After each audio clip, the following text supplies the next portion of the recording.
مصطفیٰ کیا چاہیے کہ جانتے ہیں مصطفیٰ کیا چاہیے جانتے ہیں مصطفیٰ کیا چاہیے کہ جانتے ہیں مصطفیٰ کیا چاہیے جانتے ہیں مصطفیٰ کیا چاہیے ہم غلاموں کو مدینہ چاہیے ہم غلاموں کو مدینہ چاہیے اور بہت ہی پیارا شعر بدل کے بول دی یا رسول اللہ کہ میں بھی دیکھوں گا مدینہ یا نبی کہ میں بھی دیکھوں گا مدینہ یا نبی کہ میں بھی دیکھوں گا مدینہ یا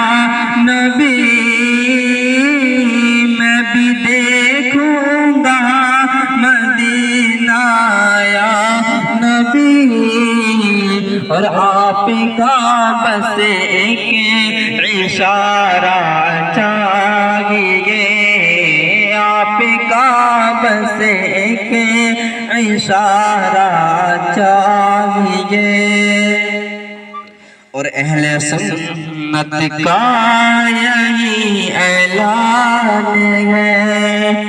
اہل سنت کا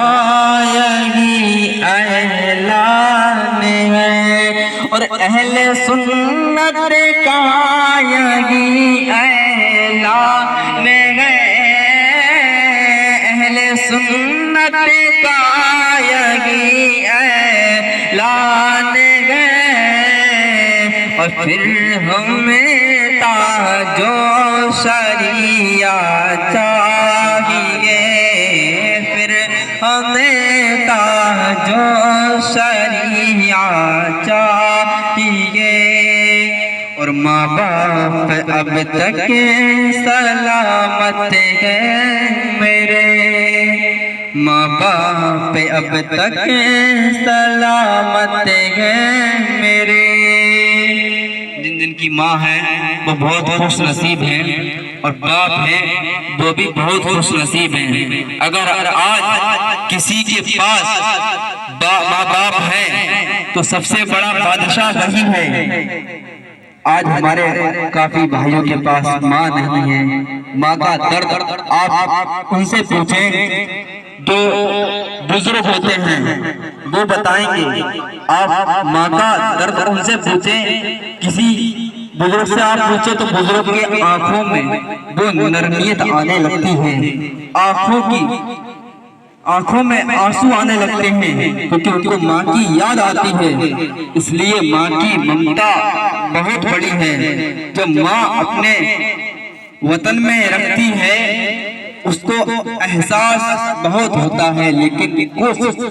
پل کے بعد بیٹا اپنی ماں کو ٹھکرا دیتا ہے تو اس لیے ہمارے نوجوانوں سے گزارش ہے اپنی ماں باپ کو زیادہ